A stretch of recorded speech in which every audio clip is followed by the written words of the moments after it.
नमस्कार। सुर्खियों के बाद अहम खबर की बात करेंगे। मध्य प्रदेश शासन के पूर्व मंत्री और कांग्रेस के दिग्गज नेता राजा पटैरिया के बिगड़े बोल लगातार सोशल मीडिया पर वायरल हो रहे हैं। वायरल वीडियो पन्ना के पवई रेस्ट हाउस का बताया जा रहा है। जिला कांग्रेस कमेटी के मंडल सेक्टर अध्यक्षों की एक बैठक चल रही थी। राजा पटैरिया मुख्य अतिथि के तौर पर थे। कार्यकर्ताओं को संबोधित करते करते पटैरिया बीजेपी को कोसने लगे और कोसते कोसते बिगड़े बयान दे दिए। पटैरिया ने यह भी कहा कि मोदी इलेक्शन को खत्म कर देगा, मोदी धर्म जाति भाषा के आधार पर देश को बांट देगा, मोदी से दलित आदिवासियों के भावी जीवन को खतरा है। पटैरिया यहीं नहीं रुके, कह गए कि यदि संविधान को बचाना है तो मोदी की हत्या करने को तत्पर रहो। हालांकि अपनी गलती का एहसास हुआ। शब्दों का हेरफेर करते हुए उन्होंने कहा कि हत्या से मतलब हराने से है।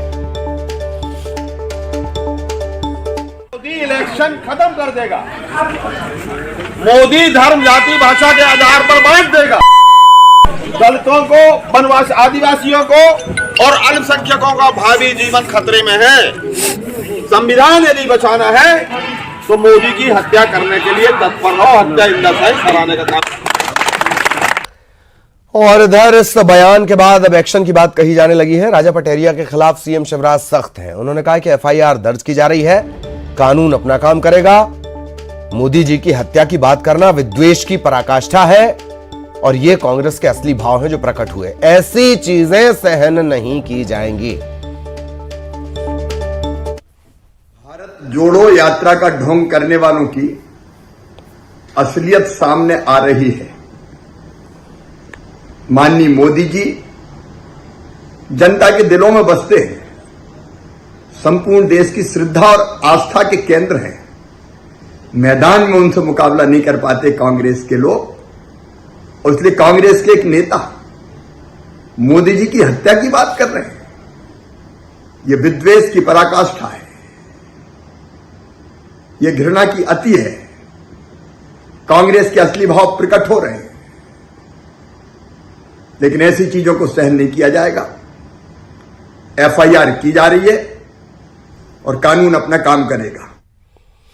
और उधर पूर्व मंत्री राजा पटैरिया के खिलाफ बयान पर गृह मंत्री डॉक्टर नरोत्तम मिश्रा का बयान आया। पटैरिया के बयान पर नरोत्तम मिश्रा ने कहा कि बयान से साफ है, यह महात्मा गांधी की कांग्रेस नहीं है, इटली की कांग्रेस है। इटली की मानसिकता मुसोलिनी वाली रहती है। राहुल गांधी की यात्रा में स्वरा भास्कर, कन्हैया कुमार, सुशांत चल रहे हैं। बेहद आपत्तिजनक बयान है। एसपी को तत्काल एफआईआर के निर्देश दे रहे हैं।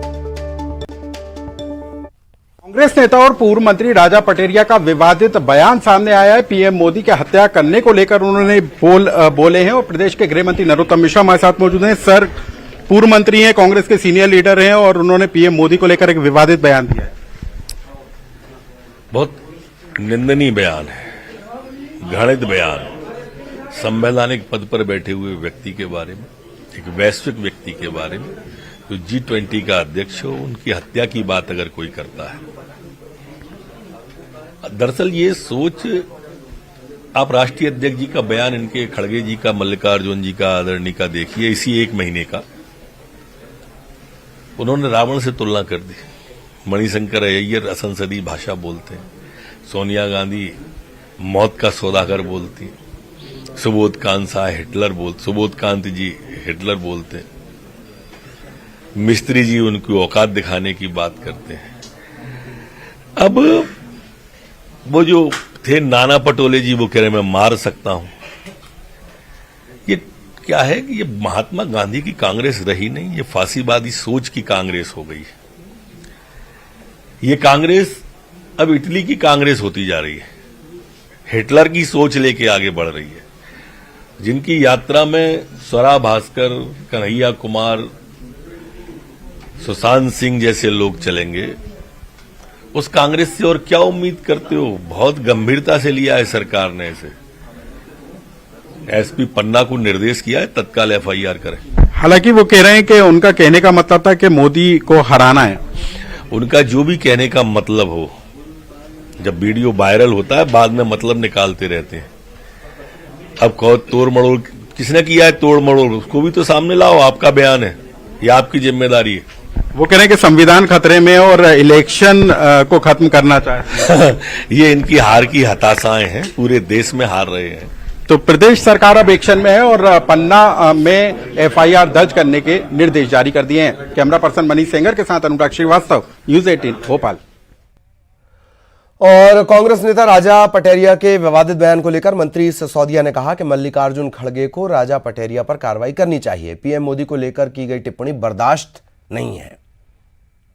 तो क्या हत्या करने का शब्द आपत्तिजनक नहीं लगता आपको कि कांग्रेस पार्टी को हत्या का शब्द नहीं लगता आपत्तिजनक?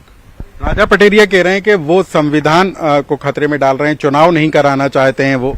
क्या अभी हिमाचल में चुनाव नहीं हुए? क्या गुजरात में चुनाव नहीं हुए? तो ये कांग्रेस पार्टी जिसको मालूम है कि सुपड़ा साफ हो गया पूरे देश भर में, तो ये झूठे आरोप तो लगाएंगे ही वो। और सहयोगी शरद इस वक्त हमारे साथ जुड़े हुए हैं। शरद, ठीक है, हम ये बयान सुन रहे हैं, प्रधानमंत्री का जिक्र सुन रहे हैं, बैठे बिठाए चुनावी साल से पहले राजा पटेरिया की तरफ से एक बड़ा मुद्दा, सवाल नंबर 1। दूसरा, अभी तो गुजरात के जख्म ही नहीं भरे हैं, वहां 2 शब्द चर्चित रहे, एक औकात, दूसरा रावण से तुलना, और अब ये नया बवाल। शरद,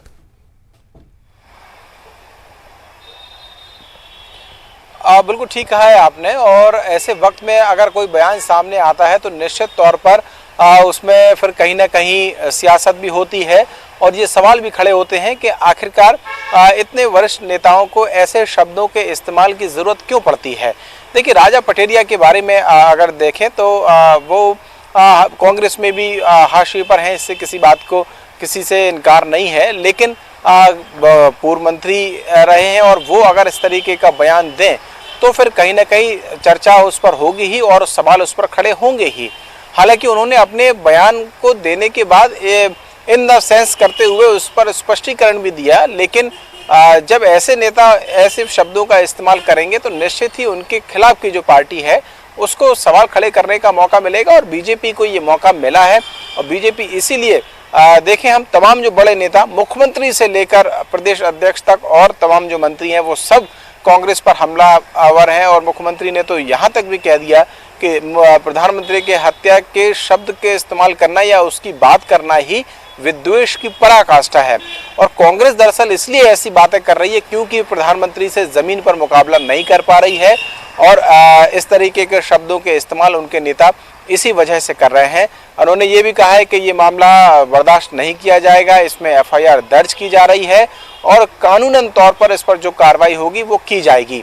एक और अपडेट ये भी है कि बीजेपी का एक प्रतिनिधिमंडल अब से बस कुछ ही देर बाद 1 बजे डीजीपी से भी मुलाकात कर रहा है यहाँ भोपाल में और वहाँ पर भी राजा पटेरिया के खिलाफ सख्त कार्रवाई की जो मांग है वो बीजेपी की ओर से की जाएगी। तो निश्चित ही जो बात आपने की है कि बैठे बिठाए एक मुद्दा बीजेपी को मिल गया है इस शब्द के इस्तेमाल के बाद में जो प्रधानमंत्री को लेकर राजा पटेरिया ने किए हैं।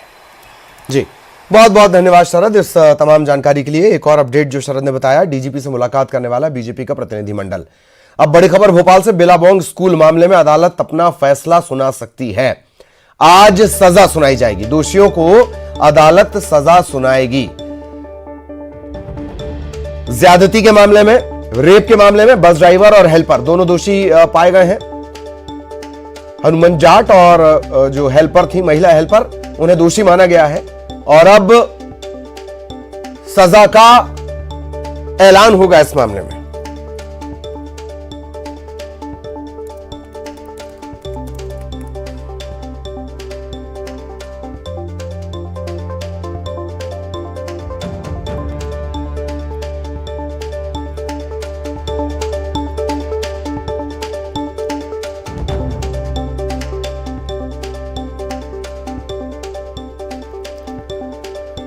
तो बस में ज्यादती का ही पूरा मामला है। 8 सितंबर कोई मामला सामने आया था, तकरीबन 3 महीने तक फास्ट ट्रैक ये मामला चला है और तेजी से इस पर फैसला सुनाया गया है। अदालत ने दोषी तो करार दे दिया है, अब सजा का ऐलान बाकी है। तो वकीलों की कोशिश ये कि ज्यादा से ज्यादा सजा हो, फांसी तक की सजा का प्रावधान है। नए कानून के तहत इसमें धाराएं दर्ज हुई हैं और आज इसमें सजा सुनाई जानी है।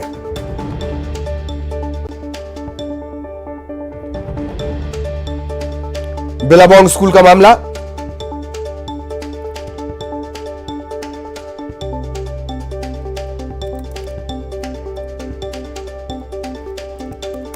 रेप का ये पूरा मामला है। बच्ची से जितेंद्र हमारे सहयोगी इस वक्त हमारे साथ जुड़े हुए हैं। जितेंद्र, कब सुनवाई होनी है, कितने बजे सुनवाई होगी और क्या ये माना जाए कि कब तक स्थिति साफ हो जाएगी सजा को लेकर? जितेंद्र।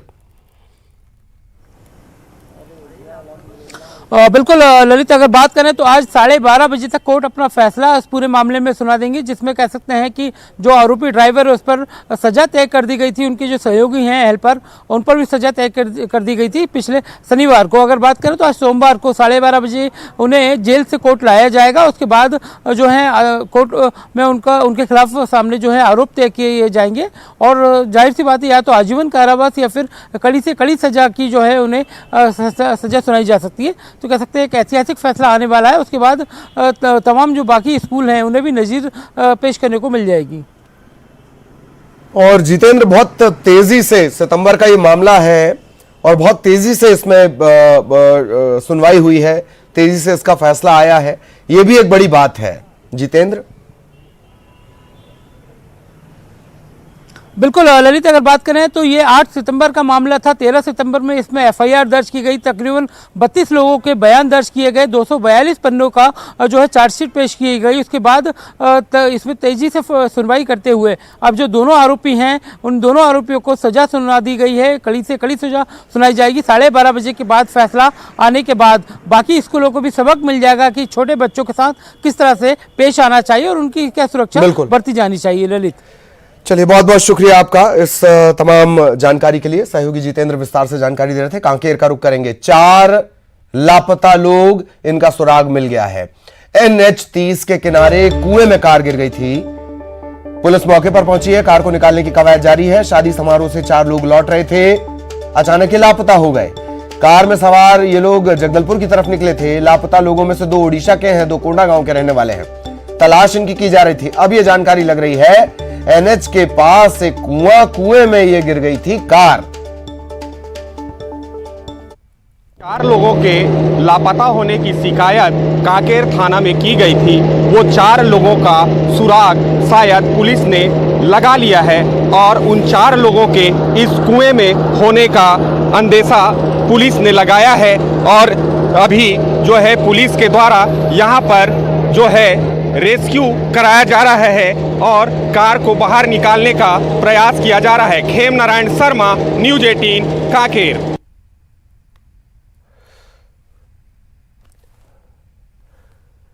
तो 4 लोग ये लापता हुए थे और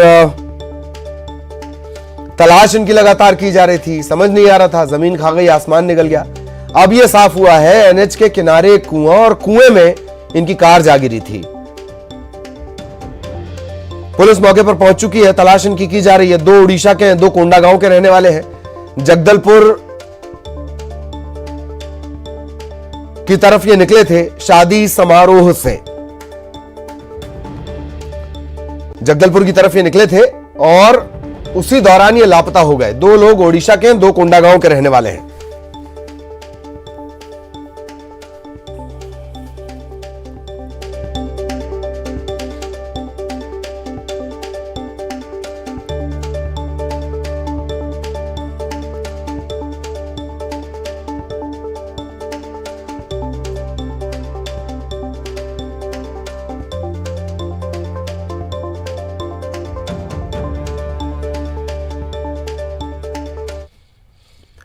और अब भोपाल से बड़ी खबर आपको बता दें, खाकी का बदमाशों में क्या खौफ खत्म हो गया है। दरअसल राजधानी में बदमाश की रिहाई के बाद जश्न मना। गैंगस्टर मुख्तार मलिक का बेटा जमानत पर जेल से बाहर आया और जेल से घर तक गाड़ियों का काफिला जुलूस की शक्ल में निकला।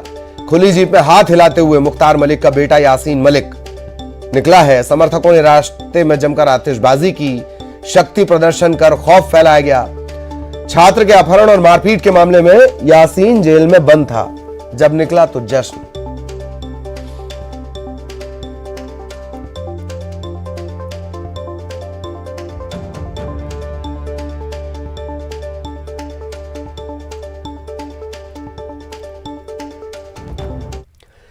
ग्वालियर में कड़ाके की सर्दी पड़ रही है। ऐसे में यहां दूर दूर से आने वाले मुसाफिरों के लिए खुले में रात गुजारना किसी खतरे से कम नहीं। लिहाजा गरीबों की मदद के लिए शहर में रैन बसेरे बनाए गए हैं ताकि लोगों को रेलवे स्टेशन, बस स्टैंड या खुली जगह पर रात ना गुजारनी पड़े। ऐसे ही रैन बसेरे का जायजा सुशील ने लिया है। ग्वालियर चंबल अंचल में इस वक्त कड़ाके की सर्दी पड़ रही है। ऐसी कड़ाके की सर्दी में सबसे ज़्यादा महत्वपूर्ण होते हैं आश्रय स्थल यानी रैन बसेरे। ग्वालियर शहर की बात करें तो ग्वालियर शहर में करीब 1 दर्जन रैन बसेरे हैं। इन रैन बसेरों का क्या हाल है ये जानने के लिए हम आ पहुँचे हैं ग्वालियर के बस स्टैंड पर। यहाँ पर ये 2 रैन बसेरे हैं जहाँ दूर दूर से मुसाफिर आते हैं और रुकते हैं, और इस रैन बसेरे का जायज़ा लेने के लिए हम आज आए हैं। देखते हैं क्या हालात है। ये इस साइड में महिलाओं के लिए एक हॉल है जहाँ महिला यात्री मुसाफिर जो भी है वो आते हैं रात बिताने के लिए।